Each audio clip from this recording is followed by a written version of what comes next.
여러분 그동안 안녕하셨습니까? 뉴스파이터 김명준입니다. 강경화 강행이냐? 강경화 강경한 반대냐? 청와대와 여권이 강경화 후보자를 놓고 강경하게 대치하고 있습니다. 지난 60 민주항쟁 기념식 연설 때 문재인 대통령이 이런 얘기를 했죠. 민주주의는 합의다. 일자리 창출을 강조하는 말이었는데 이 강경한 대치 상황에도 필요한 말이 아닌가 싶습니다. 밥 먹으면서 대화하면서 풀어보시라 이 말입니다. 자, 6월 10일 월요일 뉴스파이터 본격적으로 시작을 해보겠습니다. 오늘 뉴스파이터도 든든한 네 분과 함께 얘기를 나눠봅니다. 어서 오십시오. 네, 안녕하세요. 네. 자, 오늘요 문재인 대통령이 국회를 직접 방문해서 시정연설을 하는데 진 의원님, 예. 오늘 시정연설에 헌정사상 최초란 수식어가 붙는데 왜 그런 겁니까? 그렇죠. 원래 이제 관례대로 하면 대통령은 정기국회가 시작될 때 내년 예산, 새해 예산안을 가지고 연설하는 게 관례였습니다. 네네. 그런데 그나마 그것도 늘 온 건 아니었습니다. 아하. 그러니까 과거에 김영삼, 김대중 대통령처럼 의회주의자조차도 네. 대통령이 되고 난 뒤에는 국회 오는 걸 사실은 꺼려했습니다. 아. 그리고 이제 최근까지 박근혜 대통령이 오히려 의회 연설을 많이 한 편인데 네네. 어쨌든 추경 예산안을 가지고 대통령이 직접 국회 본회의장에서 연설을 한다? 네. 저도 처음 보는 일이고요. 아하. 어쨌든 이렇게 화두를 던지기 위해서 대통령이 온다는 거는 국회를 갖다가 존중한다는 의미이기도 하고 아하. 또 이제 여야 간의 새로운 논쟁의 이 화두를 하나 던지는 것이기 때문에 저는 새로운 실험으로서 상당히 주목할 만한 현상이라고 봅니다. 어허. 그럼 김 부장님, 그러면 이 시청자분들께서 궁금하신 게 대통령이 와서 시정연설을 하는데 대체 무슨 내용으로 할 것이냐 여기에 관심이 쏠릴 것 같습니다. 네, 오늘은 일단 추경을 편성하는 그 이유와 배경을 설명하면서 아하. 야당의 협조, 전적인 협조를 구하는 네. 이런 자리가 되는 겁니다. 국민 또 국회와 사기 때문에 또 국민들에게 설명하는 의미도 있고요. 그러네요. 근데 어떤 거냐면 이번에 추경 예산이 규모가 11조 2천억 가량이 되는데 아하. 이 11조 2천억은 주로 다른 때인 경우는 여러 분야에 쓰입니다만은 네. 경제 살리기 위한 여러 분야에 쓰입니다만은 이번은 주로 특히 일자리 창출에 주로 쓰겠다. 네. 그래서 일자리를 11조 2천억을 통해서 11만 개 일자리. 네. 그중에 이제 공공 일자리가 한 3분의 2가 넘죠. 네. 그걸 통해서 11만 개 일자리를 만들어내겠다면서 그런 추경에 대한 협조를 부탁하는 것과 함께 네. 또 하나는 정부조직법도 통과시켜야 되잖아요. 아. 정부조직법이라든가 여러 가지 또 이 새 정부가 들어섰으니까 경제 개혁 관련한 입법 이런 것도 그다음에 또 이 5개 이번 정당에서 공통으로 대선 공약한 것들은 같이 빨리 추진하자. 아하. 그런 거는 합의된 거지 공통 분모니까 뭐 반대할 이유가 없지 않느냐. 네네. 그러면서 야당 협조를 요청하는데 오늘 이 자리에서 그거에 앞서서 만나는 여야 지도부와의 만남에서 강경화 후보자라든가 이런 청문회에 대한 협조를 요청할 텐데 네. 이 시정 연설에서도 그러한 내용이 부분적으로 아하. 들어갈 가능성도 있습니다. 네. 직접 예. 네네. 박 교수님, 지금 김 부장님께서 잠깐 언급하셨습니다만 문재인 대통령이 오늘 시정연설에 앞서서 국회의장과 여야 지도부를 만난다는데 그래서 그럴까요? 오늘 조간들 일제히 보니까 오늘 방점이 이른바 강경화 구하기에 있다 이렇게 분석을 하고 있더라고요. 네, 그러면은 곤란하다고 봅니다. 왜요? 자, 오늘은 문재인 대통령 입장에서는 두 가지 큰 의미가 있습니다. 네네. 우리 헌정사상 대통령이 추경 예산과 관련해서 시정연설한 건 처음입니다. 아하. 그만큼 이 뜻은 문재인 대통령이 지금의 국회와 소통하겠다. 아. 직접 동의를 구하고 설명하겠다. 네네. 본인이 약속했습니다. 그 약속을 지키려 합니까? 처음입니다. 네. 또 하나는 문재인 대통령이 취임 이후에 국회 가도 처음이에요, 또. 그러네. 아, 취임 이후에. 그것도 처음이에요. 네네. 그러니까 이 그러니까 취임 이후에 첫 행보의 메시지는 일자리 창출, 너무도 절박한 직업의 일자리 창출과 관련해서 대통령이 직접 국회에서 설명하겠다. 네네. 그 자리에 강경화 얘기를 해요? 아, 이거는 언뜻 보면 진짜 맞지 않는 것 이거는 이렇게 같긴 가면 안 되는 해요. 거예요. 아하. 그래서 시정연설은 철저하게 이거는 국민을 향해서 던지는 겁니다. 네네. 왜 정부가 11조 원이라고 하는 추경 예산을 국민의 혈세로 왜 했으며 아하. 무엇이 절박하며 네. 앞으로 어떻게 나가겠다. 전체적인 경제 운영에 그러면 그런데 집중하시라. 다만 네. 본회의에 들어가기 전에 아하. 국회의장실에서 여야 지도부하고 티타임을 합니다. 보통. 아. 그래서 차 한잔하게 나. 네네네. 그럴 때는 얘기할 수 있는 거예요. 그럴 때는, 아하. 손을 잡으면서 네네네. 대표님, 원내대표님 좀 도와달라. 도와주세요. 정말로 이 강경화 후보는 우리한테 필요합니다. 네. 다 동의를 구해보는 거예요. 그때 의견을 들어보는 겁니다. 네. 만약에 국민의당이 거기서도 대통령님 도와주겠다. 그러나 네. 강경화 후보자는 안 됩니다. 네. 그러면 안 되는 거예요. 아하. 그런 또 결단이 필요한 겁니다. 네. 그러니까 그 자리에서는 충분히 교감을 이때 본회의에서는 그러지 마시라라고 하는 조언을 드리겠습니다. 네. 근데요, 손 변호사님. 네. 문재인 대통령의 이 강경화 후보자에 대한 이 의지는 정말 강력하다 못해 이미 오래전부터 강경화 후보자만큼 양보 못한다. 그런 뜻이 좀 비춰졌어요. 네, 그렇습니다.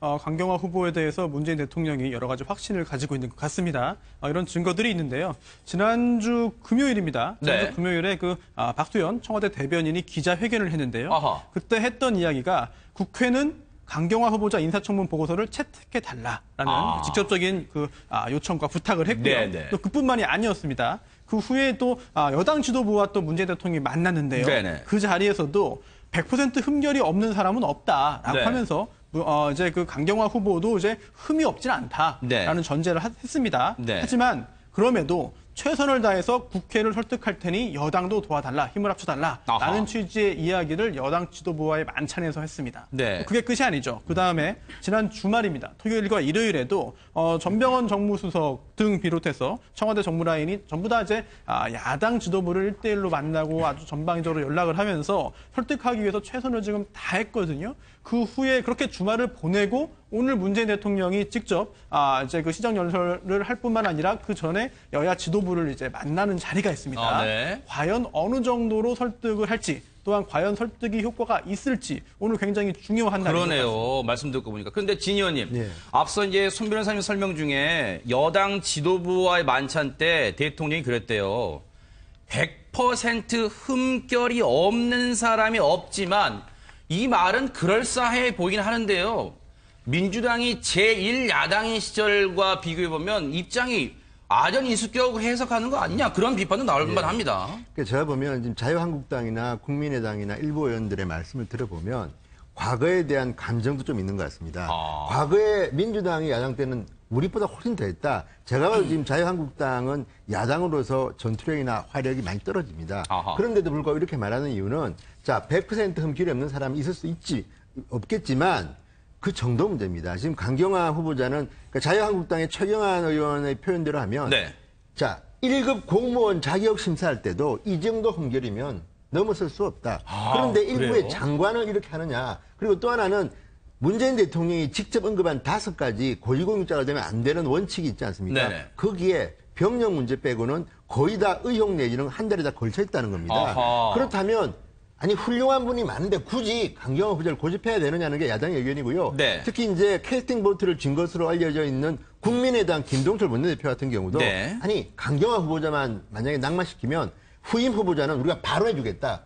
가급적 빨리 해주겠다는 이야기를 네. 할 정도로 그렇고 뭐 이상돈 의원 같은 경우는 만약에 강경화 후보자를 밀어붙이면 네. 김미수 재판관은 국회 통과가 필요한 사람입니다. 아하. 통과 안 시키겠다는 이야기를 할 정도로 네. 지금 야당은 굉장히 이 수위가 높아져 있기 때문에 네. 과연 문재인 대통령이 따라와라는 식으로 야당을 설득할지 아하. 그 문제는 있고요. 여당 일부에서도 언론 보도에 따르면 강경화를 너무 지나치게 밀어붙여가지고 우리가 잃는 게 아닌가 하는 목소리가 나온다고 하니까요. 네. 지금 문재인 대통령으로서는 굉장히 고민에 빠져 있을 거라고 보입니다. 네. 대통령이 이 강경화 후보자에 대해서 강력한 의지를 갖고 있다 보니까 여당 원내 지도부 입장에서 뒷받침해야 되잖아요. 그래서 이 주말 내내 도시락 회의도 하면서 뾰족한 수를 찾아봤지만 아직까지 속 시원한 해법을 찾지 못한 것 같습니다. 여당 원내 지도부의 목소리 그리고 이어서 야당의 목소리도 한번 이어서 들어보도록 하겠습니다. 자유한국당도 매우 중요하게 생각하고 있는 한미동맹의 아주 중요한 그 과정이라고 할 수 있는 한미 정상회담이 코앞에 있잖아요. 외교장관이 없는 상태에서 한미 정상회담에 혹시라도 문제가 생긴다면 그건 절대로 있을 수 없는 일입니다. 사실상 외교부 장관의 자리가 결정이 되지 않아서 공석인 상태에서 이 정상회담이 추진되는 거는 야당으로서도 좀 부담이 되지 않을까 싶어요. 그래서 청와대가 이들 부적격 상인에 대해서 일방적으로 임명한다면 향후 금액 전국에 대한 모든 책임은 대통령과 더불어민주당에 있음을 다시 한번 밝힙니다. 하루라도 빨리 어떤 내정을 처리하시든지 자진 사퇴를 시키시든지 하고서 적격한 후임자를 빨리 발탁을 하셔가지고 국회에 보내주시면. 박 교수님, 네. 지금 이제 들으신 대로 여당 입장에서는 이제 당장 이달에 있을 한미 정상회담을 구실로 내세우고 있지만 야당은 지금 들은 척도 하지 않고 있어요. 근데 네. 거기다 더 문제는 지금 국민의당도 지금 강경한 입장입니다. 네, 그렇습니다. 사실 한미 정상회담을 앞두고 있는 상황에서 외교부 장관의 존재는 그 자체만으로 굉장히 의미가 있는 그렇죠, 것이고 그렇죠. 또 누군가가 전체적으로 조율을 해야 될 텐데 네. 외교 장관이 없으면 어떡합니까? G20 정상회담도 앞두고 있습니다. 자, 이런 상황인데 자, 국민의당 입장에서는 이런 겁니다. 국민의당은 아마 기억하시겠습니다만 지난 대선 때 안철수 당시 후보가 지금의 외교를 외교 절벽이라고 얘기했습니다. 아하. 가장 심각한 문제가 외교라고 얘기를 했습니다. 네. 직접 얘기를 했습니다. 네. 그것도 내부의 논의를 통해서 그런 결론을 내린 겁니다. 네. 그러니까 우리가 박근혜 전 대통령이 부재 중에 우리의 외교는 말 그대로 벼랑 끝으로 갔다. 네. 지금의 상황은 거의 전신한 다름없다고 보고 있는 거예요. 네. 이런 상황에서 김동철 원내대표가 그런 얘기 했잖아요. 지금 전신대 민간 여객선 함정은 몰라도 항공모함을 맡길 수는 없다고 얘기한 거예요. 바로 그 대목입니다. 의미가 있는 얘기네요. 그런 얘기를 하고 있는 거예요. 네. 그러니까 뭐냐면은 국민의당도 도와주고 싶죠. 밖에서 국민들이 볼 때는 신선한 인물입니다. 강경화 후보자는 이 백팩 메고 온다든지 그렇죠, 그렇죠. 머리가 희끗한 모습이라든지 외무고시 출신도 아니고요. 더더욱이 여성이고 네. 괜찮습니다. 지금의 외무부를 말 그대로 순혈주의를 바꿀 수 있는 관료제의 적폐를 바꿀 수 있는 하나의 기회인데 네. 막상 뚜껑을 열어보니까 그런 국민적인 기대에 위협하다라고 판단하면 야당 입장에서는 아닌 건 안 된다고 얘기를 해야 되는 거예요. 네. 그래서 국민의당 입장에서는 가장 중앙에 봤던 외교장관 후보자가 지금은 항공모함 함장을 선택해야 할 텐데 안 된다. 아하. 자, 그러면 오늘 아마 문재인 대통령이 특히 국민의당이 사실상 캐스트에 붙어지고 있거든요. 그러니까요. 집중적으로 얘기를 할 거예요. 네. 그래서 만약에 김동철 원내대표라든지 아니면 박주선 비대위원장이 좋다 그러면 그 정도로 우리가 받아준다라고 말하면 네. 풀릴 수가 있지만은 아하. 거기서도 안 된다고 얘기할 경우에 어떻게 하느냐? 안 돼. 거기서도 문 대통령 이거는 정말 안 된다 얘기할 때 문재인 대통령이 그럼에도 불구하고 밀어붙일 경우 아하. 하나. 네. 그럼에도 불구하고 안 돼? 나 갈 거야. 가는 경우도 있겠죠. 네. 반대로 그럼 안 되겠구나. 아. 접을 경우 두 가지의 경우가 우리 전국에 굉장한 큰 변수가 됩니다.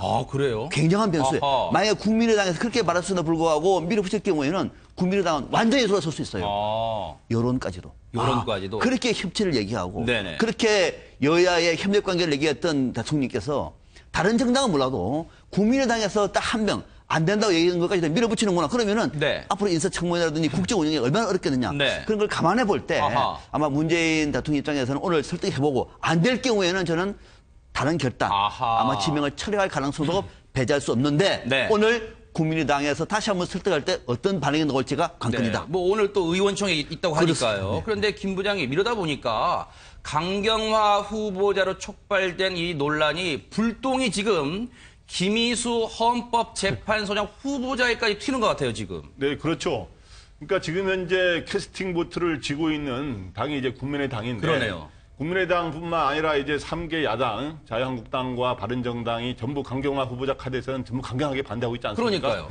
여기에다가 이제 국민의당만 사실은 돌아서 버리면 네. 사실은 좀 야권의 주장의 동력을 좀 상실하게 되는 측면이 그러겠네요. 있어요. 근데 이제 국민의당 입장에서는 이런 부담이 있는 거죠. 지금까지 이낙연 총리 후보자라든가 여러 경우에 이제 협조를 해왔는데 이나마 이번에 이 장관들 전부 동의를 해주는 상황이 되면 네. 거의 국민의당의 이중대론으로 몰릴 수가 있지 않습니까? 네. 근데 그 다음에 현역 의원 4사람 같은 경우 두 번째로 이제 지명을 했습니다만은 현역 의원 4사람은 낙마시키기가 쉽지가 않은 상황이거든요. 그럼 여기서 초반에 인사한 사람 중에 한 사람 정도를 최소한 낙마를 시켜야 야당의 견제 역할을 제대로 한다는데 특히 국민의당 입장에서는 진짜 여기서까지 저지를 못하면 굉장히 어려운 상황이에요. 그런데 아무리 야당이 반대해도 이 장관 후보자에 대해서는 대통령이 고유의 인사 임명권이 있기 때문에 청문보고서를 채택 안 해도 임명할 수가 있거든요. 그렇죠, 그렇죠. 근데 지금 청와대 분위기를 봐서는 얼마 전에 대변인이 간곡하게 청문보고서 채택을 요청한다. 네. 간곡히라는 용어를 쓴 거 봐서는 지금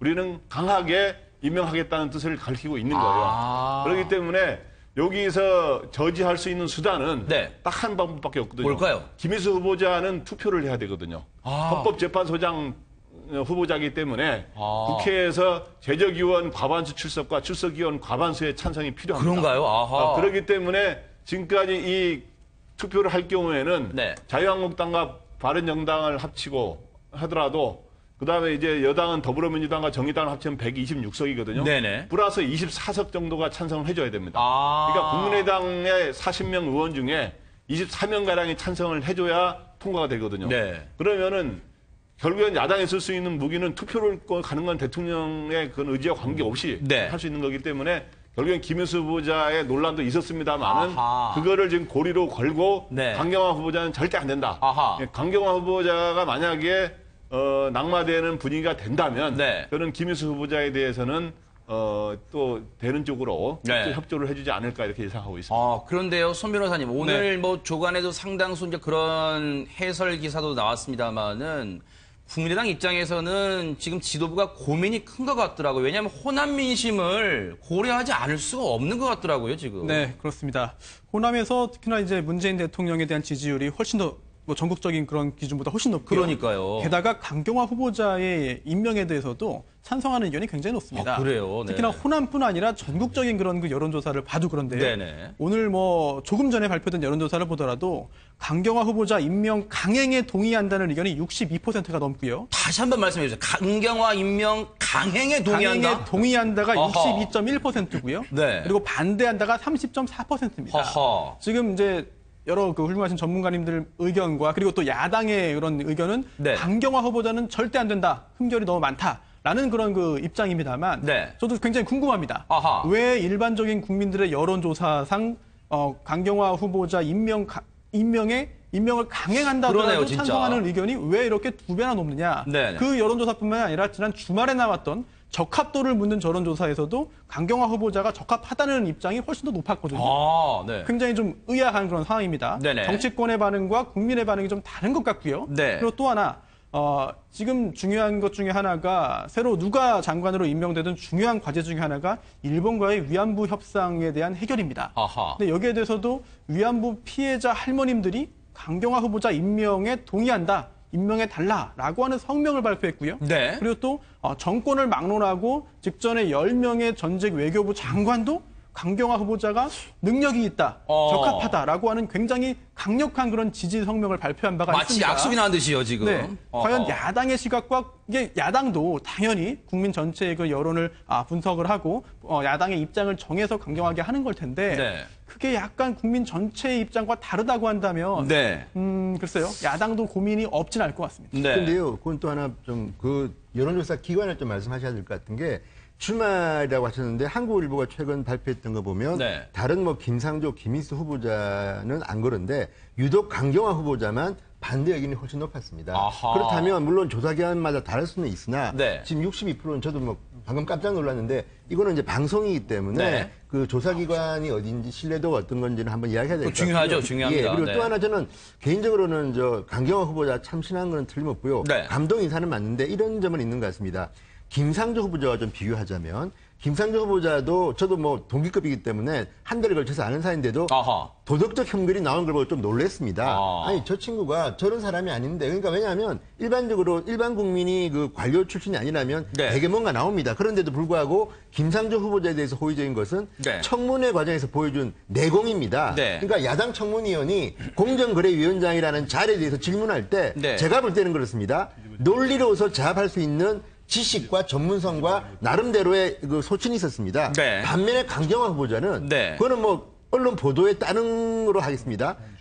사드를 물어봤을 때 네. 한미 정상회담을 질문했을 때 국민들 입장에서 볼 때는 아우 정말 저런 탁견이 있어서 하는 것들을 보여주지 못했다는 평가가 많았습니다. 네. 그러니까 강경화 후보자는 물론 저도 도덕적 흠결이 있긴 하지만 저런 분이 한번 외교부 장관 했으면 좋겠다는 생각도 있습니다. 그런데 문제는 청문회 과정에서 야당과의 토론에서 보여준 태도는 김상조 후보자와는 대비됐다. 그래서 이런 여론들이 있는 것이고요. 네. 또 하나 그 강경화 후보자나 누구든 저는 정당이나 특정 정당이 자기의 어떤 정치 기반이 있는 지역에서 우호적이다, 뭐 좀 비우호적이다고 해서 하면 안 된다고 보는 게 네. 저분은 대한민국의 외교부 장관을 하실 분입니다. 네. 특정 지역의 여론만 가지고 만약에 특정 정당이 한다면 또 자유한국당도 저는 마찬가지입니다. 네. 자유한국당의 당의 이익을 위해서 만약에 좀 목리를 부린다면 저도 비판하겠지만 모든 분야는 저 후보자의 능력과 그다음은 도덕성에 일관되게 해서 이야기를 해야지 자꾸 특정 정당의 당리당략으로 가면요.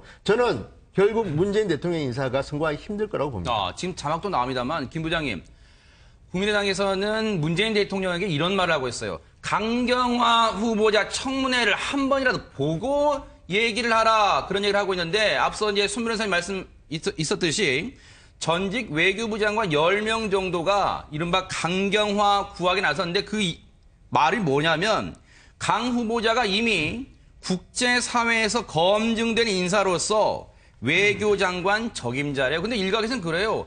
유엔에서 했던 일은 주로 북한 인권 문제인데 이게 우리 대한민국의 외교장관 수장으로서의 적임자라는 게 이게 말이 되느냐, 그런 말도 나오는 것 같습니다. 네, 강경화 후보자의 구하기에 나서는 사람들이 계속 늘어나고 있어요. 그만큼 네. 강경화 후보자가 또 어렵다는 반증입니다. 그러네요. 네, 이렇게 나서고 있고, 원래는 굳이 나설 필요가 없거든요.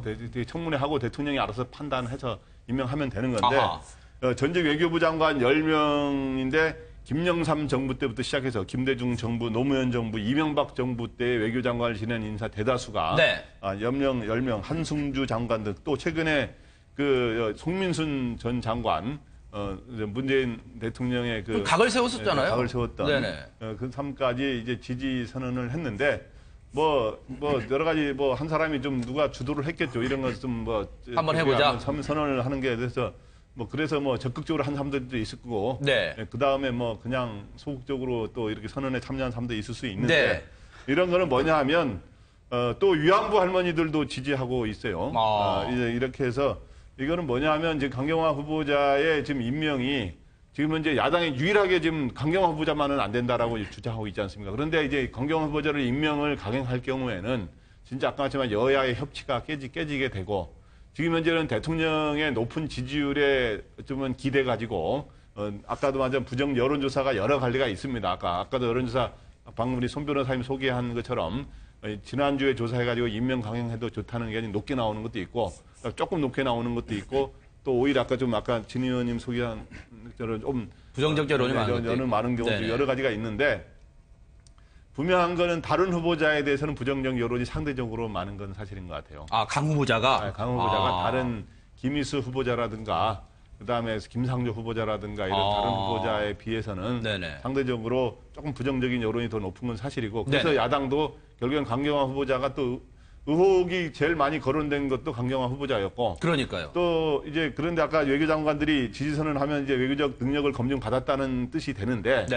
근데 청문회에서 보여준 모습은 위안부 문제에 대해서는 좀 강한 입장을 표시했어요. 그러나 나머지 사드 문제라든가 이런 질문했을 때 군사적 디테일에 대해서는 아직 좀 잘 모르는 측면이 있다. 이렇게 하고 여러 가지 이 사강과 관련된 미국이라든가 중국과 관련된 이러한 문제들에 대해서는 어쩌면 좀 원론적으로 답을 해서 외교장관 그 분야를 잘 다루지는 않았거든요. 북핵 문제라든가 주요 사강과 관련된 외교라기보다는 주로 다자 외교와 주로 인권 이런 거를 주로 다뤘었기 때문에 나름의 그냥 품위, 국제기구에서 활동을 많이 했기 때문에 품위 있는 어떤 행동과 말 같은 건 했지만 과연 깊이 있는 외교적인 어떤 고난도의 이 지식이 필요하거든요. 이게 외교 전략을 마련하려면 그런 거에 대해서는 또 논란이 있습니다. 그래서 어떻든 전 현재 이 강경화 후보자가 어떻게 처리하냐에 따라서 지금 대통령 지지율이 지금은 80% 이상으로 높게 나오고 있습니다만은 그런 것들이 또 영향을 줄 수도 있어요. 그러겠네요. 그렇기 때문에 이 강경화 후보자에 대한 임명 여부에 대해서는 청와대가 아주 고심을 해서 잘 처리하는 게 바람직할 것 같습니다. 자, 앞서 말씀드린 것처럼 전직 외교장관 출신 10명도 이 강경화 후보자 구학에 나섰는데, 앞서 말씀드린 것처럼 대선 기간에 문재인 당시 후보와 각을 세웠던 송민순 전 장관도 강경화 후보자 구학에 나섰는데, 일단 말씀 들어보시고 발언 들어보시고 박상병 교수님 발언으로 이어가 보도록 하겠습니다. 김대중 정부 초기에 청와대에서 제가 외교비서관으로 일을 했는데, 그때 강경화 지금 후보자가 김대중 대통령 통역을 같이 일을 했습니다. 실제로 이 사람도 이 강 후보자가 과거 경험이 있고 그러니까 실제 또 축적을 한 게 있으니까 실질적인 외교 정책을 해 나가도록.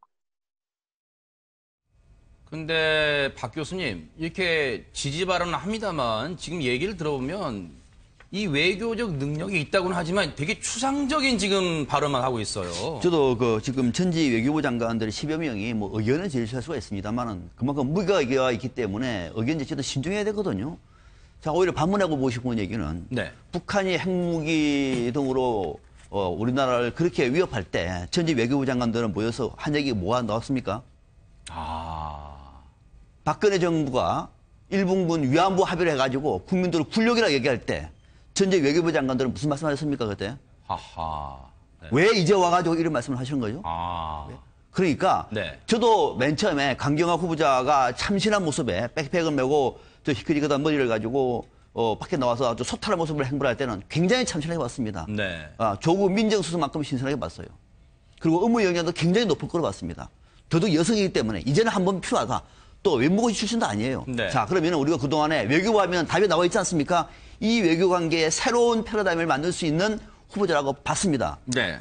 막상 검증을 해보니까 거짓말 논란부터 해서 부동산 문제, 또 남편 이일병 교수의 이런저런 이 발언 자체가 우리 국민들 눈높이에 안 맞아요. 또 거기다 그러면 그다 네. 칩시다. 네네. 거기다가 강경화 후보자가 국회에 나와서 했던 이 대북 해법이라든지 핵무기에 대한 해법이라든지 사강 외교에 대한 문제를 보면은 전문가적인 측면이 아주 낮습니다. 하하. 그래서 야당에서도 반대하는 거예요. 야당에서도. 자, 그러면은 이러한 반대 여론이 있음에도 불구하고 물론 문재인 대통령이 저는 임명할 수 있다고 봐요. 왜? 우리 법에 보장되어 있으니까. 자, 이런 상황이라고 얘기하면은 전직 외교부 장관이라든지 국민 여론은 저는 다르다고 봐요. 국민 여론은 문재인 정부한테 힘을 실어주자는 의견이 많을 것 같아요. 그건 많은 건 많은 거고 힘을 실어주는 것이고 그럼 어떻게 하는 거 힘을 실어줄 것인가. 이런저런 결합이 있음에도 불구하고 갑시다.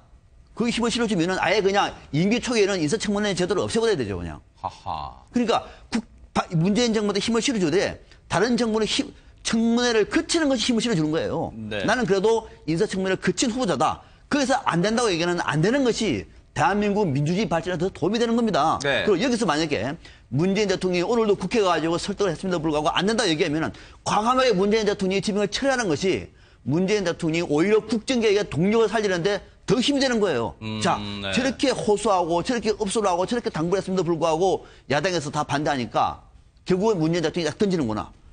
그러면은 국민들이 이 문재인 정부를 어떻게 볼까? 야, 역시 다르구나.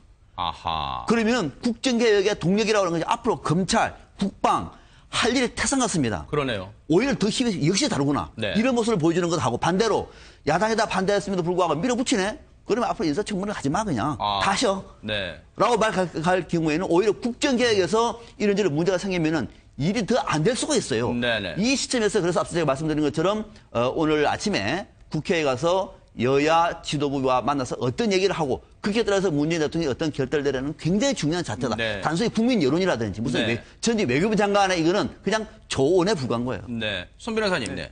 제가 존경하는 여러 선배님들께서 오늘 강경화 후보자에 대해서 부정적인 말씀만 하셔가지고 네. 제가 굳이 한번 조금 좀 60% 이상의 오늘자 네. 60% 이상의 한번 여론이 어떨까 좀 생각을 좀 해봤어요. 네네. 왜 도대체 찬성할까 임명에. 그런데 자유한국당 모 의원이 강경화 후보자에 대해서 이런 말을 했습니다. 감이 안 된다. 뭐 기소 걸 수 있겠습니다. 소 걸 수 있겠습니다만 네네. 능력이 없다는 얘기죠. 그런데 제가 강경화 후보자의 외교적인 능력을 판단할 사실 뭐 배경 지식도 없고 제가 자격도 안 됩니다. 그런데 이 능력에 대해서 도덕성 부분은 이제 차치하고요. 이 능력에 대해서 바로 확인해 준 게 바로 전직 장관들의 성명이 아닌가 싶고요. 전직 장관들의 성명이 단순히 뭐 지지했다, 임명을 해달라고 요구했다 정도가 아니고요. 문구를 간단히 몇 부분만 좀 그럴까요? 소개시켜드리면은 전직 장관들이 왜 강경화 후보가 지금 적합한 후보자, 네. 장관 후보자라고 생각하는지를 이해할 수 있을 것 같습니다. 그냥 소개만 해드릴게요.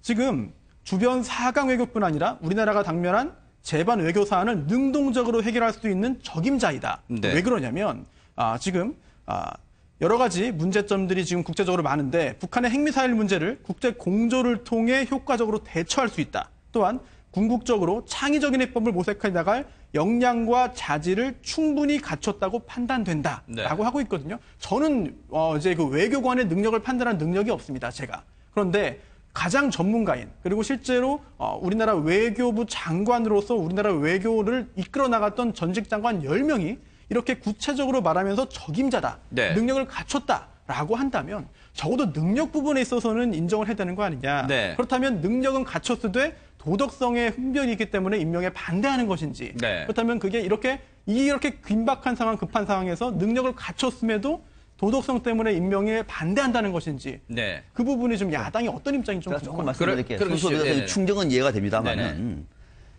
전직 외교장관들의 10명 정도도 한번 우리가 당시 외교장관 할 때 어떤 일을 했는지를 우리가 짚어봐야 돼요. 그것도 차원이 다릅니다. 일리가 있네요. 네네. 반대하는 사람도 많을 겁니다. 네네. 그러니까 그거는 전직 외교장관들이 지금의 이른바 외무부 안에서의 순혈주의에 대해서 반대하는 공직자들이 많아요. 그에 대해서 힘을 실어주는 거예요. 그건 아니다. 나도 지지하는데 외무부 출신이 아니라고 얘기해서 비판하지 말라라고 하는 메시지가 더 크다 봐요.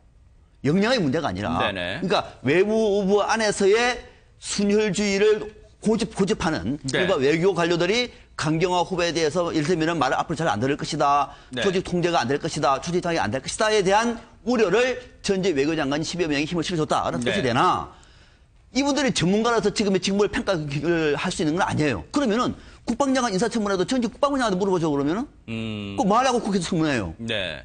그러니까 이거는 그분들이 눈에 보는 것이 정확한 능력인가가 아니라 네. 인사청문회는 네. 국회에서 외통위에서 하도록 되어 있는 거예요. 네. 그 외통위 여야 의원들 구성되어 있는 겁니다. 네. 거기서 한다고 얘기하면 거기서 보는 것이 맞는 얘기지. 네. 다른 데서 해가지고 더 전문가로 얘기하면은 그럼 우리가 인사청문회를 뭐 하려고 국회에서 합니까 그러면은. 네. 그러니까 그거는 좀 우리가 좀 냉정하게 보자. 네. 저도 이제 네네. 중립적으로 이제 한마디 드리면요. 그러시죠. 네네. 저는 손 변호사의 의견에 상당히 동의하는 면이 있습니다. 왜냐하면 외교부 장관이라는 자리가 다른 장관에 비해서는 장관 개인의 캐릭터를 드러내는 자리는 아닌 겁니다. 그러니까 우리가 지금 과거에 외무부 장관은 아까 10명 이름 나왔지만 박근혜 대통령 때는 딱 한 명이 했고 그 전에 이명박 대통령 때는 2명이 했지만 기억이 잘 나지 않는 이유는 그런 이유고요.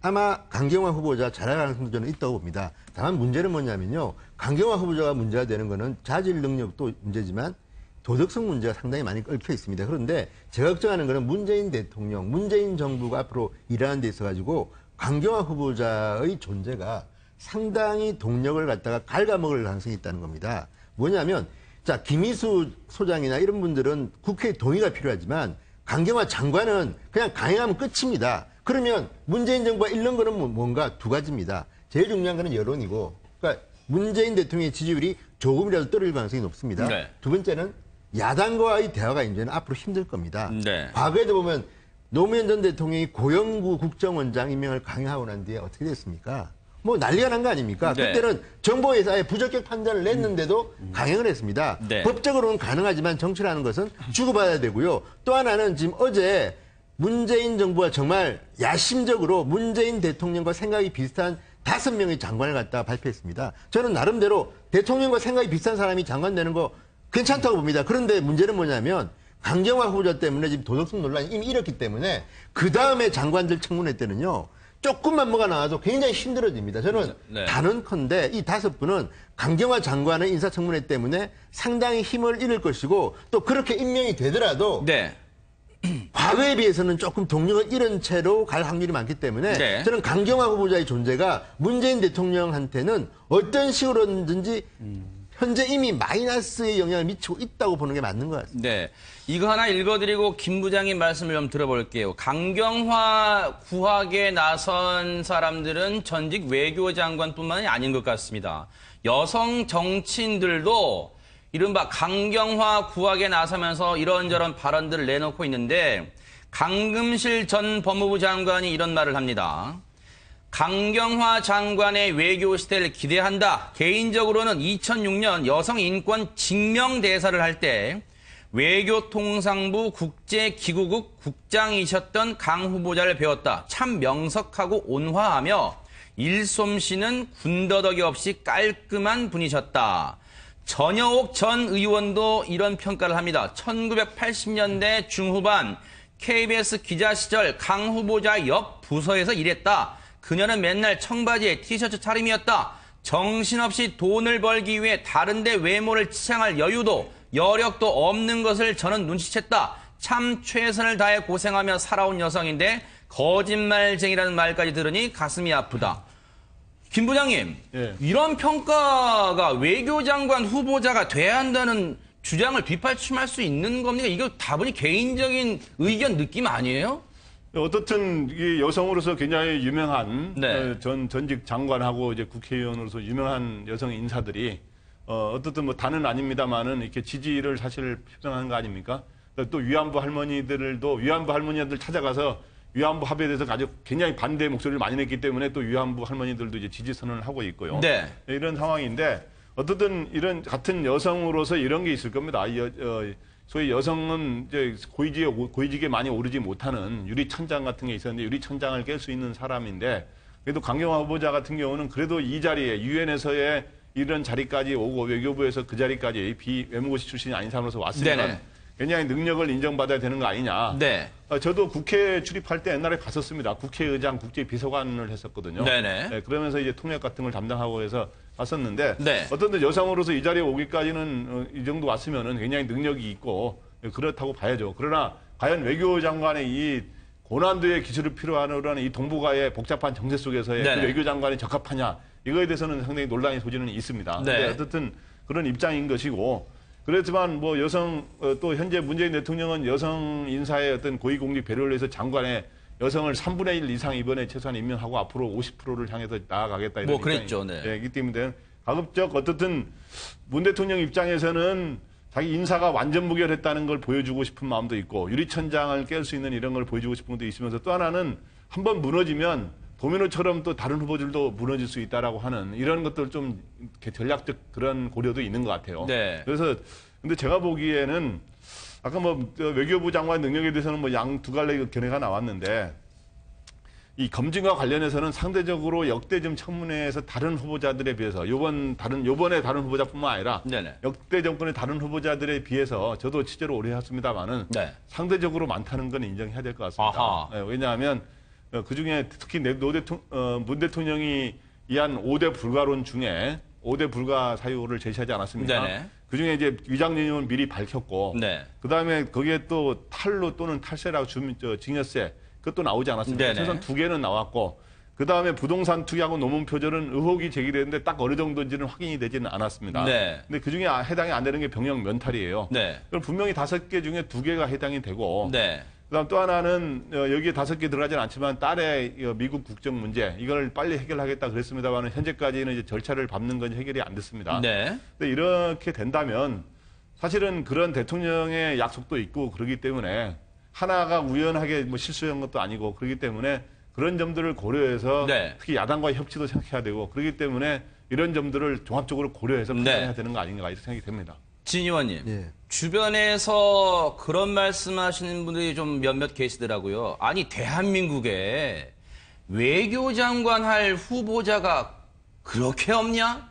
강경화 후보자를 이렇게 고집하고 밀어붙이는 이유를 대체 모르겠다 말하시는 분도 계십니다. 어떻게 봐야 될까요? 근데 저는 어쨌든 솔직히 저 개인적으로는 문재인 대통령이 처음 장관 후보자 발표할 때 충격적으로 봐온 사람이 강경화 후보자고 저는 제일 잘했다고 생각했습니다. 그리고 저런 사람 찾기는 정말 쉽지 않다. 근데 문제는 뭐냐면 저도 장기적으로는 이제 도덕성 문제하고 자질 문제는 따로 봐야 되는데 네네. 지금 현재는 지난 보수 정권과 똑같은 잣대를 댈 수밖에 없는 거 아닙니까? 그러면 과거에는 박근혜 정부에서는 이 정도 결정사유면 장관이 못 됐는데 네. 문재인 정부에서는 문재인 대통령이 개인적으로 인기가 너무 높으니까 이런 분도 묻어간다? 이건 안 되는 거 아니겠습니까? 아하. 그런 면에서 저는 앵커의 말에 공감하고요. 다만 이제 이런 거는 있는 것 같습니다. 이제 특히 여성 주부들하고 이렇게 이야기를 해보면 강경화 후보자에 대한 뭐 동경심 내지는 부러움은 좀 있습니다. 왜?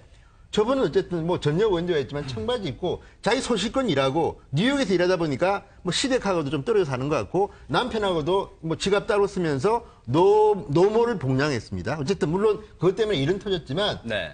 뉴욕에서 일하면서 노모를 복량하고 남편하고는 지갑을 따로 쓰면서 어쨌든 나름대로 살았다.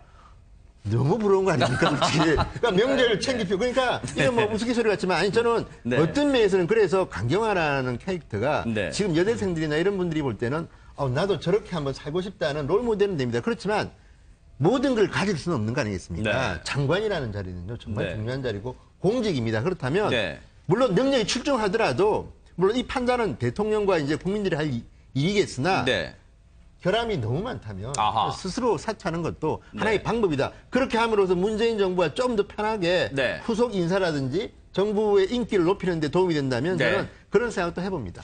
강경화 후보자 관련해서는 요거 하나 마지막 질문 드려보고 다음 얘기로 넘어갈 텐데 박 교수님. 네.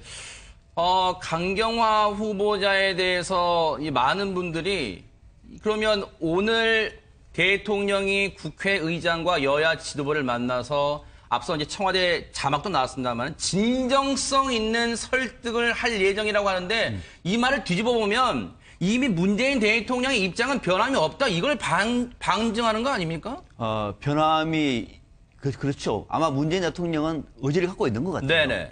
의지를 갖고 있는 거고 그래서 한 개인의 어떤 그 선호를 넘어서서 네. 대한민국의 외교 전략이라든지 외교의 지평을 넓히려는 데는 강경화 후보자가 책임자다라고 판단을 한 것 같아요. 제가 봐도 갖고 있는 들어가고 있는 모습은 상당히 신선합니다. 그러나 그 이후에 불거졌던 이런저런 도덕성 문제라든지 자질 문제라든지 이런 걸 볼 때 네. 국회에서 판단한 것 아니겠습니까? 여야 3당이 다 판단한 겁니다. 특히 국민의당까지도. 그러면은 그것도 국민의당은 그냥 몇몇 의원들이 한 것이 아니라 의총을 갖다가 심각하게 열어가지고 총의를 모은 거예요. 네. 국민의당은 지금의 민주당 정부를 도와주고 싶은 생각이 있는 거죠. 특히 외교 문제와 관련해서는 검증을 해봤더니 안 된다는 겁니다. 네. 자, 그런데 드디어 이제 문재인 대통령이 직접 국회에 가서 시정연설 하기 전에 만나서 다시 한번 진정성이 호소를 할 겁니다. 자, 이러이러한 점은 문제가 있지만 이걸 네. 도와달라. 아마 그 내용을 듣고 국민의당이 한 번 더 고민을 할 거예요. 그때 국민의당에서 좋다 그러면은 우리는 그걸 던질 테니까 그러면은 나머지는 좀 더 우리가 좀 더 강하게 나가겠다라고 방향을 잡을지 아니면은 국민의당에서 무슨 말씀하십니까? 우리는 당 의총을 모아서 내린 결론입니다. 이번에는 대통령이 양보하셔야 됩니다. 이건 안 됩니다. 라고 말할지를 모르겠으나 네. 만약에 안 된다고 얘기하면 국민의당에서도 안 된다고 얘기하면 이거는 방금 진 의원이 말씀하신 것처럼 이거는 1차적으로 강경화 후보자 본인이 던져야 됩니다. 네. 그렇게 해서 문재인 정부의 초기의 국정개혁의 동력을 스스로가 만들어내는데 힘을 실어줘야 되는 거지. 아, 나는 여론도 좋고 네. 전직 장관들도 10명이나 지지를 했고 여성들도 지지하고 나는 갈 거야 하는 순간에 임명하는 순간에 네. 어쩌면 엄청 더 많은 것들을 문재인 정부가 초기에 놓칠 수가 있어요. 네. 이 사실을 강경화 후보자가 알아야 되는 겁니다. 네. 오늘 오후 2시로 이 국회 시정연설이 예정이 돼 있습니다. 앞서 누차 말씀드린 것처럼 그에 앞서 문재인 대통령이 정세균 국회의장과 여야 지도부를 만나서 이른바 강경화 구학에 대한 입장, 진정성 있는 설득을 할 예정이라고 하는데 과연 그 진정성이 야당 입장에서 보기에 정말 진정성으로 통할지 한번 지켜보도록 하겠습니다. 다음 얘기도 이 문재인 대통령, 문재인 정부의 인사 얘기인데요. 무려 12일 만입니다.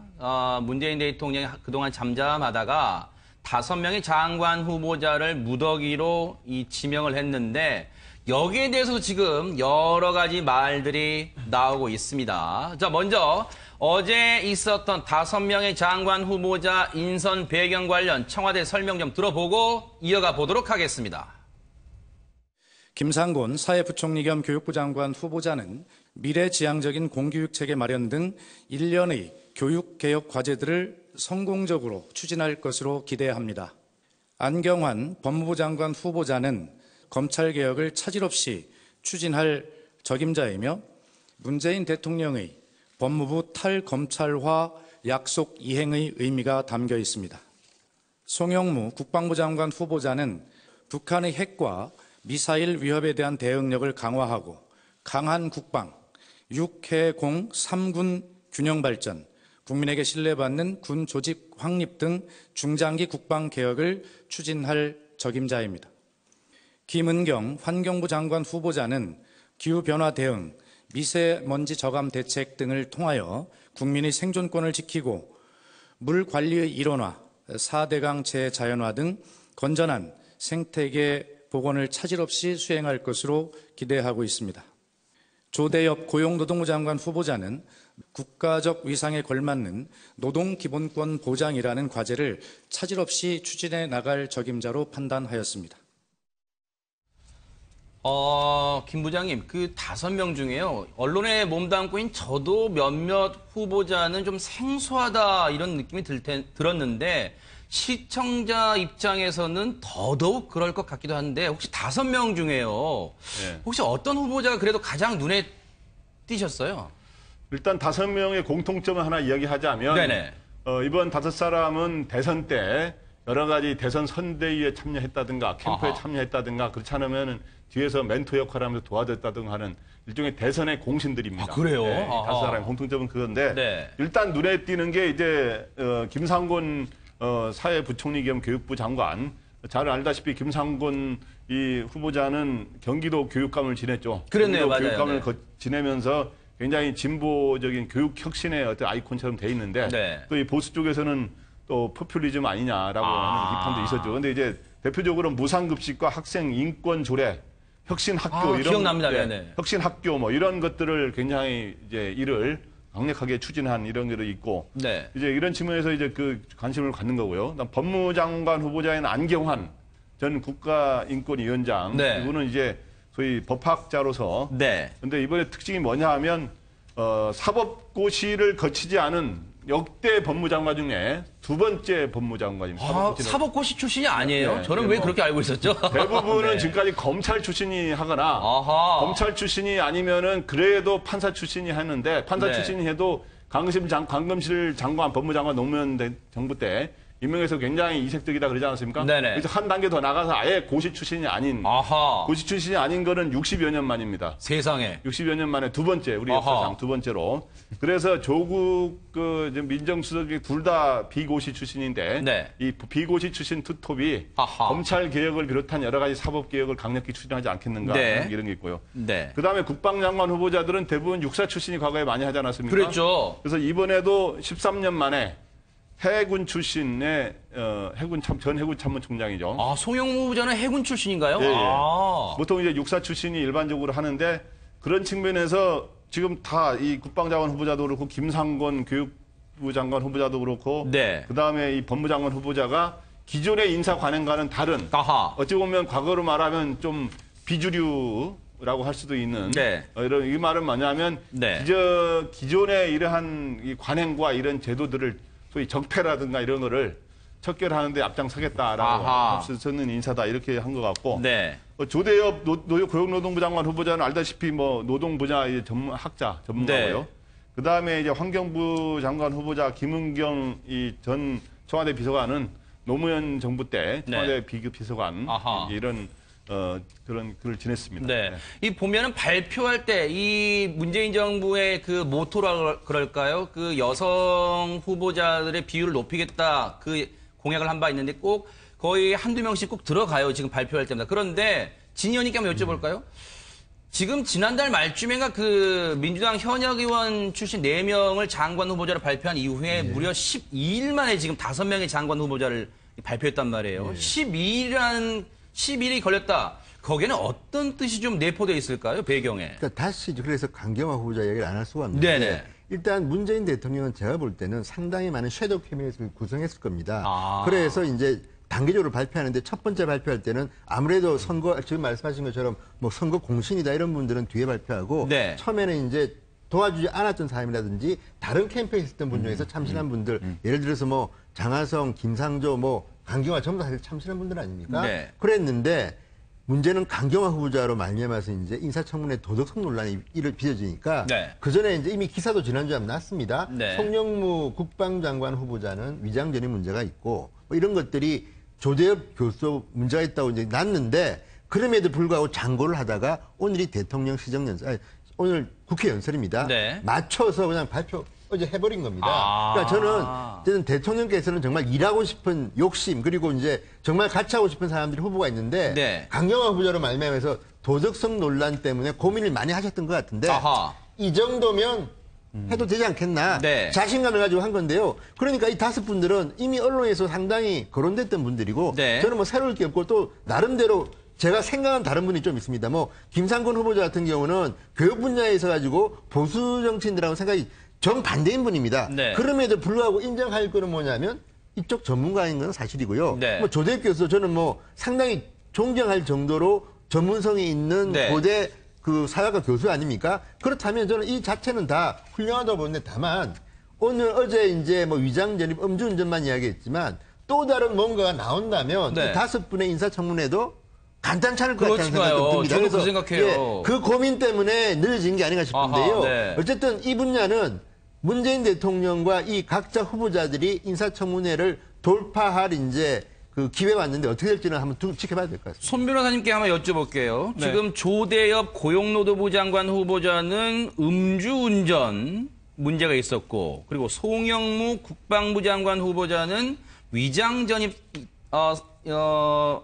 사실이 있다는 걸 청와대가 먼저 공개하긴 했어요. 그런데 이를 두고 일각에서는 그러더라고요. 아니, 먼저 공개하면 뭐 국회가 인준해줘야 되는 거야? 이렇게 반문하시는 분도 있더라고요. 어떻게 봐야 됩니까? 네, 그렇죠. 여러 가지 인사 검증 과정에서 문제가 드러나면 네. 그 문제에 대해서는 뭐 국민들의 그런 그 평가를 받아야 되는 것이고 또 민의의 대변자인 국회의 어떤 동의를 얻는다고 한다면 한결 수월하게 임명을 할 수 있을 것입니다. 네. 그런데 그렇게 하지 못했을 경우에는 고스란히 정권의 부담으로 돌아가는 건 당연한 이치겠죠. 네. 그런데 이러한 흠결이 있다 하더라도 네. 이러한 흠결을 먼저 발견했다 하더라도 훨씬 더 전문적인 역량이 있다. 네. 또한 지금 상황에서 지금 이 시점에 이 부처를 잘 이끌어 나갈 만한 인물이다라고 그런 평가를 일단 문재인 대통령 그리고 그 핵심 참모들이 한 것 같습니다. 네. 그리고 또 먼저 밝히는 것이 나중에 가만히 숨기고 있다가 드러나는 것보다는 훨씬 낫지 않느냐. 그리고 네. 우리가 몰랐던 것이 아니고 이러한 상황에도 불구하고 전문적인 그런 그 역량을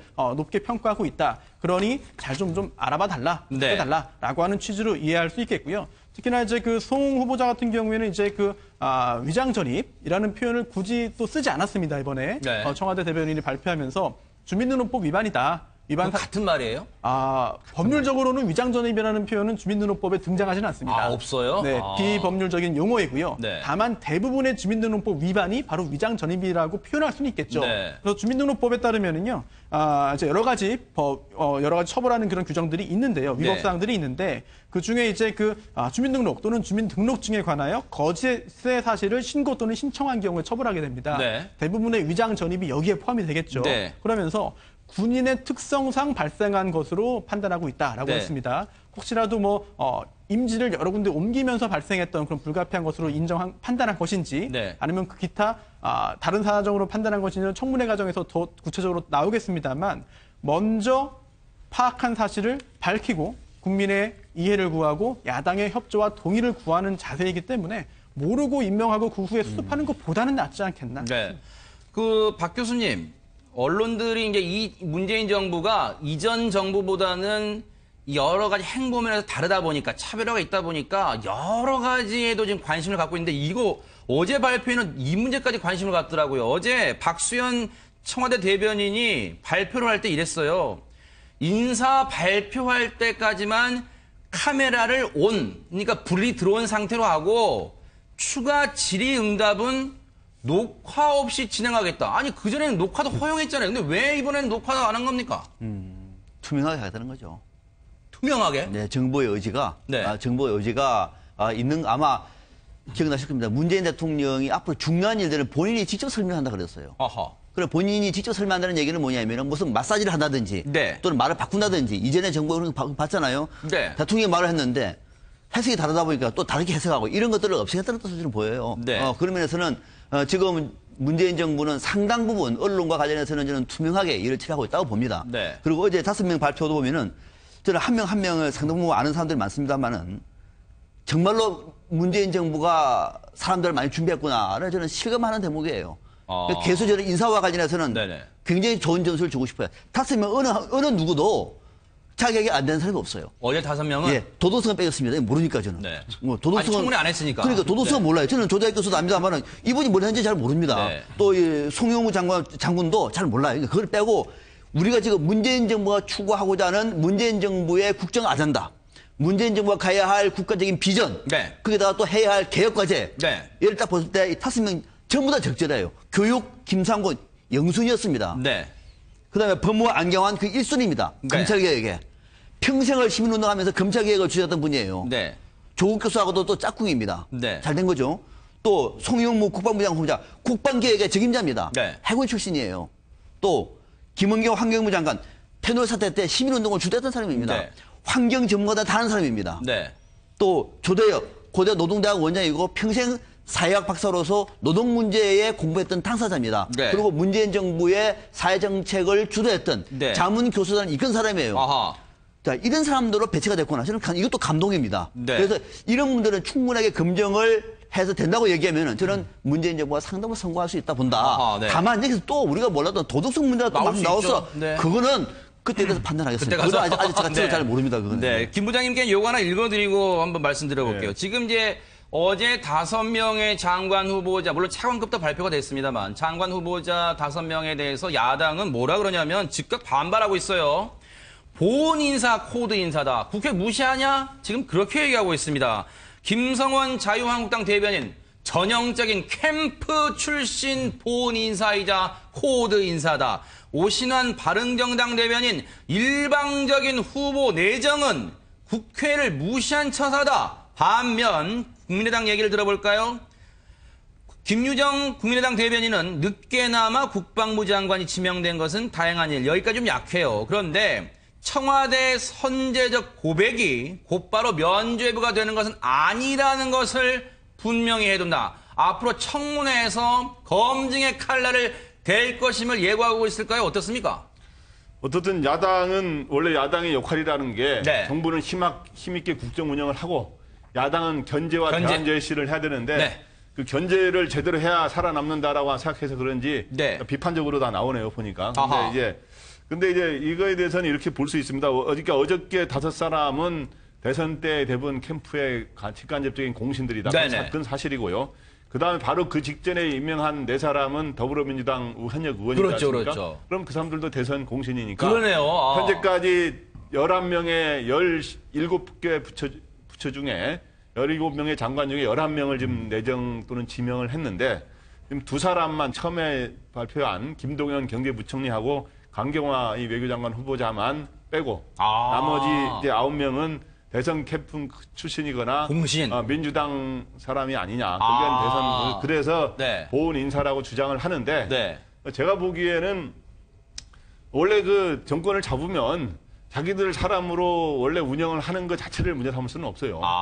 미국 같은 경우는 뭐 예를 들어서 텍사스 주지사 출신이 대통령 되면 tek사스 사단이라 그래서 자기 사람들을 쭉 데려가나요? 시키거든요. 근데 이제 우리나라는 특별하게 여러 가지 지역이라든가 또 이런 측면에서 탕평의 요구가 많은 나라이기 때문에 네. 한 사람이 이렇게 누구한테 쏠리는 걸 싫어하죠. 그래서 처음에 문재인 대통령이 소위 양정철 전 비서관을 비롯한 3처를 주요 보직에서 배제시키지 않았습니까? 네네네.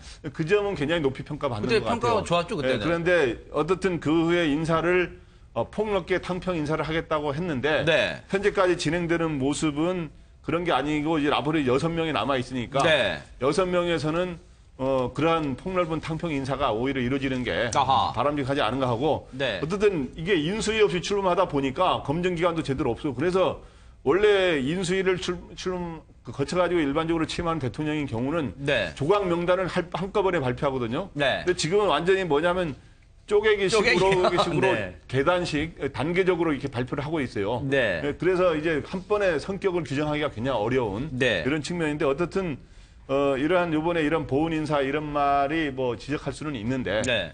이런 또 말도 가급적 안 들으려면 네. 좀 더 이제 다음에 차후의 인사에서는 좀 폭넓은 인사를 하는 게 좋지 않은가 이렇게 한마디로 보시면요. 일단 저는 지금 여성 장관 후보자가 너무 적다는 생각을 합니다. 왜냐하면 30센트를 여성으로 하겠다고 하지 않았습니까? 근데 지금 정부조직부를 개편한다 그러면 장관 자리가 18개입니다. 네. 그렇다면 최소한 6명 정도는 여성을 주는 것이 맞는 것인데 지금 한 번 할 때마다 1명씩 했습니다. 네네. 3명입니다, 지금. 네. 그렇다 그러면 최소한 다음에는 8명 정도를 이야기할 때 뭐 3명, 4명 정도는 그렇죠. 3-4명은 들어가야겠네요. 그러니까 지금부터 여성에 대한 게 좀 부족하다는 생각이 들고요. 또 하나는 아까 우리 박 교수님 말씀처럼 이번에 발표된 5명이 생각에 대한 차이는 있을 수 있으나 네. 전문성에 대해서는 우리가 이의를 제기할 수 없을 만큼 네. 괜찮은 분들을 지명한 것 같습니다. 네. 반면에 야당에서는 코드 인사로 비판할 수 있죠. 충분히. 네네. 코드 인사 맞습니다. 그런데 네. 코드 인사가 또 꼭 나쁘지 않은 거는 자격이 있으면 할 수 있는 거죠. 그런데 이제 문제는 오늘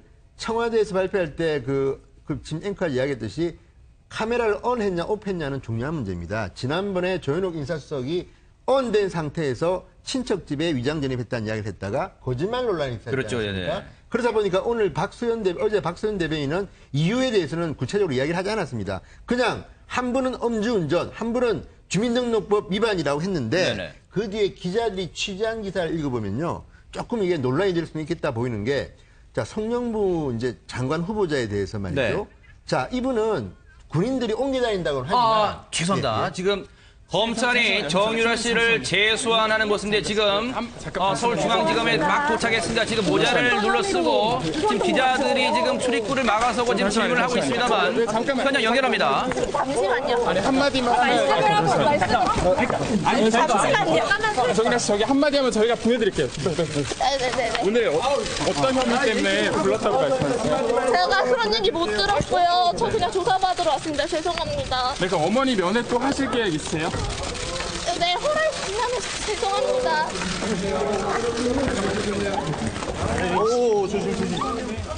네, 정유라 씨가 최순실 씨의 딸 정유라 씨가 애초에는 오전 9시 반에 소환 통보를 받았습니다만 지금 10시 20분입니다.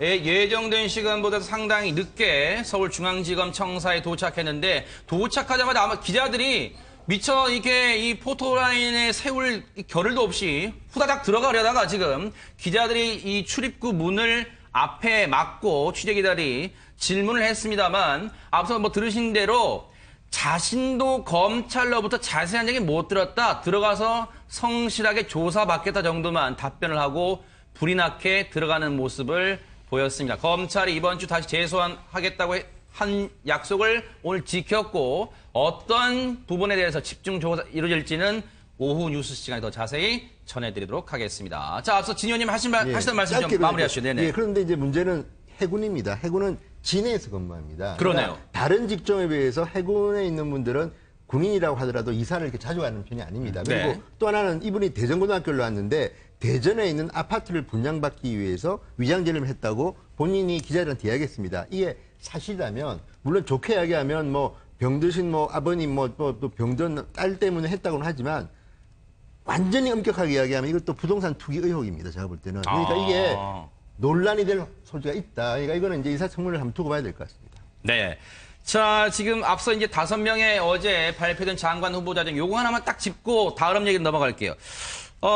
손 변호사님께 한번 여쭤볼까요? 네. 안경환 이 법무부 장관 후보자 오늘 많은 조간들이 상당히 5명의 후보자 중에도 많은 부분을 지면을 할애했던데 특히 조국 민정수석과의 인연 그리고 과거 노무현 대통령과의 인연도 상당히 강조가 되고 있더라고요. 네, 그렇습니다. 특히나 조국 민정수석과는 여러 단체에서도 함께 일을 했고요. 네. 또, 이게 전 인권위원장으로 일을 했지 않습니까? 네네. 이제 그 안 후보자가 인권위원장으로 일을 할 때 네. 조국 민정수석도 인권위원으로 일을 같이 했습니다. 네네. 그리고 또 이제 안 후보자가 당시에 또 굉장히 유명한 말을 남겼는데요. 정권은 유한하지만 인권은 영원하다라는 말을 했습니다. 이게 어떤 거냐면은 당시 이명박 대통령 때였는데 네. 이제 그 인권위원회의 인원을 축소시킵니다. 네. 그러자 여기에 반발해서 임기 종료를 뭐 이제 몇 개월 남겨놓고 이제 먼저 네. 이제 그 자리를 버리고 이제 나오는데요. 네. 던지고 나오는데요. 정권은 짧고 인권은 영원하다라고 했네요. 네. 이 정도로 인권에 대한 여러 가지 그 확고한 인식과 네. 의지를 가지고 있는 그 안경환 후보자라고 할 수 있습니다. 네. 그리고 또한 노무현 전 대통령 그리고 또 문재인 대통령과도 굉장히 끈끈한 인연이 네. 있고 또 함께 여러 가지 그런 그 인권 관련된 그리고 법조 개혁을 위한 논의를 그동안 아주 긴 시간 동안 해왔거든요. 네. 따라서 당당히 여러 가지 공감대를 가지고 있는 그런 그 네. 후보자라고 할 수 있겠습니다. 네. 여기에 더해서 검사 출신이 아닙니다. 그리고 또 이제 법조계에서 실제로 식문하지 않았습니다. 유명한 인권 이제 학자죠. 네. 법학자인데 이런 상황에서 아니 이렇게 긴박하고 검찰 개혁을 해야 되는데 능력이 되느냐, 할 수 있겠느냐 하는 또 의견도 일부 우려를 가질 수 있습니다. 그런데 오히려 지금 이 상황에는 가장 적임자가 아닌가 생각이 됩니다. 비유를 좀 해보자면은 뭐 프로스포츠단이나 네. 아니면 국가대표에서 성적이 좀 잘 나오지 않을 때 이제 감독을 국내 감독이 아닌 이제 해외에서 외국인 감독을 이제 모셔오는 경우도 있거든요. 히딩크를 말해 주십시오. 기타 여러 가지 뭐 인맥이라든지 아니면은 기타 이해관계, 뭐 친하고 또 뭐 더 가까운 관계도 있지 않겠습니까? 그 조직에 몸을 담았다면 아무리 청렴하고 아무리 깨끗한 사람이라 하더라도 그런 친소 관계에 얽매이지 않고 조직에 대해서 개혁을 하려면은 오히려 직접적인 이해관계가 없고 친분이 없는 자가 더 적합한 상황일 수도 있겠다. 그래서 이런 부분은 검사 출신이 검사가 장악하고 있는 법무부를 네. 개혁을 하고 또한 검찰까지 개혁하려면은 네. 지금 안경환 후보자가 굉장한 적임자가 아니냐라는 네. 생각을 할 수 있겠습니다. 박 교수님. 네, 우리가 보통 조직을 혁신할 때 네. 어떤 그 조직의 혁신의 주체를 어떻게 설정하는가의 문제는 인사에 굉장히 중요한 전략 포인트거든요. 그다음 우리의 관행은 일단 조직을 알아야 조직을 혁신할 수 있다라고 하는 관점이 앞섰습니다. 그런데 역대 정부의 혁신을 했던 정부들이 줄줄이 실패하는 걸 보고 난 다음에 생각이 바뀌어요. 네. 이제는 내부 인사는 안 된다는 겁니다. 그만큼 네. 우리의 조직의 내부는 끈끈하게 유도가 되어 있다. 네. 우리 뭐 히링크 효과라고 얘기합니다. 네. 히링크는 한국이 어디에 있는지도 잘 모르는 사람이었어요. 네. 한국 말은 물론이고 한국 선수도 어떻게 하겠어요. 그 히링크가 누구를? 박지성을 선택했어요. 박지성은 주류 축구계에서 주류가 아닙니다. 그러니까 유명 그런 대학이 아니에요. 네. 그 눈에서 볼 때, 아, 저런 사람이 제대로 됐구나. 그래서 박지성을 뽑은 겁니다. 네. 다시 말하면 한국 축구를 모르고, 네. 한국의 인맥을 모르고, 네. 한국 말도 모르지만은 외국에서의 그 눈으로 한국 쪽에 딱 들어가 보니까, 아, 이거는 한국에도 개파가 있구나. 네. 이거 청산해야 되겠구나. 네. 그 눈으로 보니까 박지성이 보이는 거예요. 아하. 해가지고 2002년에 사과까지 네. 간 겁니다. 지금도 우리 법무부도 저는 그런 케이스라고 봐요. 네. 외부에서 들어와서 계획할 수 있는 네. 포인트를 찾을 수가 있다. 알겠습니다. 네. 네. 진 의원님. 분위기 바꿔서 어쨌든 인사 얘기긴 합니다만 이 얘기를 좀 얘기해 볼게요. 박지원 전 국민의당 대표가 페이스북 정치를 뭐 자주 하는 건 알려졌습니다만 이런 얘기를 합니다. 100% 흠결 없는 사람이 있겠는가라는 대통령의 말은 옳다. 그렇다면 그렇게 약속했던 인사 5대 원칙 수정하면 된다. 청와대에서 인사 발표하면서 인정하면 오케이. 청문회 과정에서 밝혀지면 100% 흠결 없는 사람이 있겠는가? 이현령, 비현령 인사다. 귀에 걸면 귀걸이, 코에 걸면 코걸이 인사라는데 어떻게 보세요? 이 비판은. 그러니까 저는 지금 박지원 의원이 속이 참 힘들 겁니다. 왜냐하면 저분은 MBN에 나와서 인터뷰할 때는 공개적으로 이야기합니다. 강경화 후보자를 지지하고 장관 됐으면 좋겠다. 그렇지만 나는 당론을 따를 것이다. 네. 의총에서 정할 것이다. 이게 무슨 말이겠습니까? 사실 강경화 후보자는 DJ가 발탁한 인재입니다. 네. 그러니까 영과 교수인데 통역을 하게 된 이유가 이희호 여사의 이화여고 후배이기도 하고 또 네. 영어를 진짜 워낙 잘한다고 합니다. 네. 그래서 써보니까 잘하니까 외교부에 발탁되고 해서 지금까지 왔는데 네. 그런 강경화 후보자를 보는 박지원 의원의 마음은 오죽하겠습니까? 네. 그런 국민의당이 강경화 후보자를 지금 비토하지 않습니까? 그러면 그 안에 들어가 있는 박지원 의원은 얼마나 처신하기가 힘들겠습니까? 게다가 지금 논란이 붙은 게 지금 추미애 대표도 하고 이야기했지만 자, 준여당 논란입니다.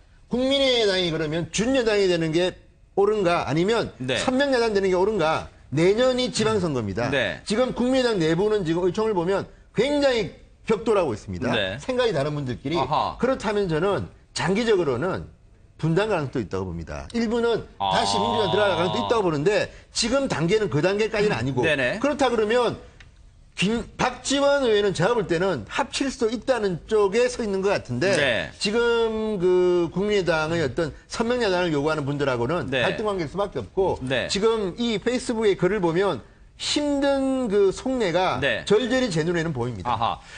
시간 관계상 마지막 질문이 될 것 같은데요. 김 부장님께 드려볼게요. 네. 국민의당 내부에서조차 그런 얘기 나오는데요. 대체 박지원 전 대표의 정체성이 뭐냐? 민주당으로 다시 돌아가고 싶단 말이냐? 대체 무슨 의도인지 모르겠다. 이런 비판이 나온답니다. 어떻게 해석해야 될까요? 국민의당에서는 그런 이야기가 나올 수 있죠. 일단 국민의당의 공식적인 입장은 네. 강경화 후보자라든가 여러 인사 문제 이런 것에 대해서 공식적인 입장은 부정적인데 뭔가 이 현재 정부가 하는 인사라든가 이런 것에 대해서 긍정적인 언급을 많이 하고 있지 않습니까? 긍정적인 그래서 좀 박지원 이 전 대표의 저 페이스북의 글에 대해서는 근데 유심히 좀 볼 필요는 있어요. 아하. 근데 이제 큰 틀에서는 이 문재인 새 정부의 이런 개혁 조치라든가 여러 가지 탈권위 소통이라든가 이런 인사에 대해서 비교적 긍정적으로 바라보면서 기대한다. 네. 이러면서도 또 약간 다른 뉘앙스의 또 이야기를 하고 있거든요. 그게 뭐냐 하면 네. 지금 산들바람은 불지만 네. 봄날은 간다. 아하. 지금은 문재인의 태풍이 불고 있고 문재인의 시대다. 그러나 그것도 계속 가는 건 아니다. 이런 이야기를 꼭 하는 거 보면 뭐냐 하면 문재인의 소위 태풍이 계속 네. 가는 게 지속되면은 국민의당의 역할이 없거든요. 아하, 네. 그렇기 때문에 그걸 거치면서 어려움을 겪으면서 결국에 네. 우리한테 손 내밀 수 밖에 아하. 없지 않느냐. 그 과정에서 내가 역할을 하고 싶다라고 네. 하는 뜻을 밝히고 있는 걸로 보입니다. 그렇군요. 자, 마무리해보겠습니다. 오늘 문재인 대통령의 시정연설에 궁금한 이유, 강경화도 강경화지만 일자리 때문이겠지요. 요새 젊은이들에게 일자리는 리모컨이랍니다. 그만큼 편리해서요? 아니요. 찾으면 없답니다. 뉴스파이터 여기서 마칩니다. 함께해 주신 여러분 고맙습니다.